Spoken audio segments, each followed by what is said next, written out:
হাওয়াই মিঠার মতো হালকা একটা বিকেল ছিল সেদিন। মেঘলা ভরা রং আর বাতাসে মিষ্টি ঘ্রাণ।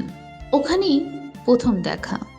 তুমি দাঁড়িয়ে তিলের খাঁচা কিনছিলে, আমি দূর থেকে শুধু তাকিয়ে।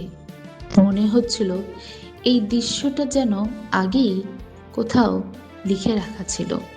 হঠাৎ তুমি ফিরে তাকালে, হালকা হাসি দিয়ে বললে, খাজা খাবে? এক টুকরো খাজা হাতে নিতেই বুঝলাম এটা শুধু মিষ্টি না, এটা একটা শুরু।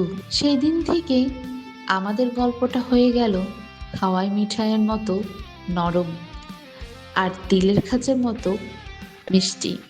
কখনো হালকা, কখনো গভীর, কিন্তু প্রতিটা মুহূর্তে একটা সত্য। কখনো হালকা, কখনো গভীর, কিন্তু প্রতিটা মুহূর্তে একটা সত্য।